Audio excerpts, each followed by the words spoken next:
সম্মানিত দর্শকবৃন্দ, আমরা আজকে আসছি এশিয়ার বৃহত্তম রাবার বাগানের অন্যতম যে রাবার বাগান তারাহু রাবার বাগান। এই তারাহু রাবার বাগানের নতুন চারা আপনাদেরকে যদি দেখাই, এই নতুন চারাগুলো প্রায় গত বছর রোপণ করা হয়েছে। এই চারা এইখানে আসলে খুব সুদৃশ্য মনোরম পরিবেশ। আপনাদের যদি এদিকে দেখাই, কত সুন্দর পাহাড়ের যে প্রাকৃতিক সৌন্দর্য, সেটা আসলে বিশ্লেষণ করা আসলে আমার দ্বারা হয়তো হবে না। তবে প্রচুর সৌন্দর্য এখানে। আমরা বেশ কিছু লোকজন এখানে আসছি এই পাহাড়ের সৌন্দর্য উপভোগ করার জন্য, এবং সেই পাশাপাশি রাবার বাগানের প্রাথমিক পর্যায়গুলো আপনাদেরকে যদি দেখাই, এই গাছগুলো কিন্তু পুরাতন গাছ।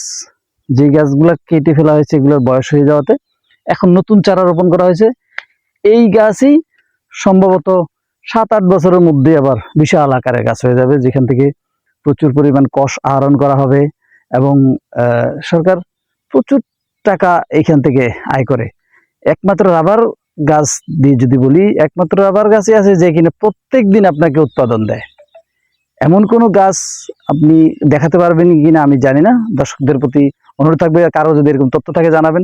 প্রত্যেক দিন টাকা দেয়, এইরকম কোন জাতের গাছ আদৌ আছে কিনা আমার জানা নেই। কিন্তু এই রাবার বাগান বা রাবার গাছ দিয়ে আমি যদি চ্যালেঞ্জ করি আপনাকে, প্রত্যেক দিন এই গাছ লিকুইড, যেটা খেজুরের রসের মতো, প্রত্যেক দিন আপনি অন্তত এক বাটি পাবেন। যে বাটি কষ প্রসেসিং করে বিদেশে রপ্তানি করা হচ্ছে কিংবা দেশেও বিভিন্ন প্রতিষ্ঠানে রপ্তানি করা হচ্ছে। তো যার জন্য এই রাবারের আসলে গুণাবলী বলে শেষ করা যাবে না। প্রচুর এই গাছের অক্সিজেন তো কি বলবো, আমাদের এই বিশাল এলাকার মধ্যে এই পাহাড়ে এত হাজার হাজার গাছ, যে এখানে অক্সিজেনের কোনো সংকট আছে বলে আমার মনে হয় না। যে মরুভূমিগুলোতে কিংবা যেখানে অক্সিজেনের সংকট, সেইখানকার পরিস্থিতি পরিবেশ আর এইখানকার পরিস্থিতি পরিবেশ বা এখানকার মানুষগুলো বেশিরভাগই সুস্থ। আমি এটা ফলো করে বলতে পারি, শহরের মানুষের তুলনায় আমাদের এই পাহাড় কিংবা বনে জঙ্গলে যারা বসবাস করে মানুষ, তারা বেশিরভাগই সুস্থ। তাদের ওষুধ কিংবা চিকিৎসা খুব কমই লাগে। তো সব মিলিয়ে এই রাবার বাগানের এই বিষয়ে একটা ভূমিকা আছে, কারণ প্রচুর পরিমাণ অক্সিজেন এরা ত্যাগ করে, কার্বন ডাই অক্সাইড গ্রহণ করে, যা পরিবেশকে সুস্থ রাখে।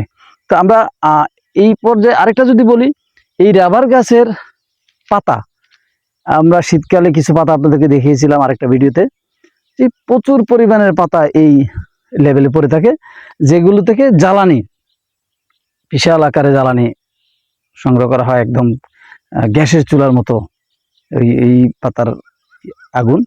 তারপর হচ্ছে এই গাছের লাকড়িটাও সেম গ্যাসের চুলার মতো জ্বলে, খুব ভালো। রাবার গাছের ফেলনা বলতে মানে ফালানোর মতো কিছুই নেই। পাতা, বীজ, আপনার চামড়া কিংবা লিকুইড কষ, সব কিছুই রাবারের প্রশংসা নয়, যেটা সত্য তুলে ধরার চেষ্টা করলাম আপনাদেরকে। এই পর্যায়ে আজকের ভিডিও এ পর্যন্ত। দেখার জন্য ধন্যবাদ জানিয়ে শেষ করছি। আসসালামু আলাইকুম রহমতুল্লাহ।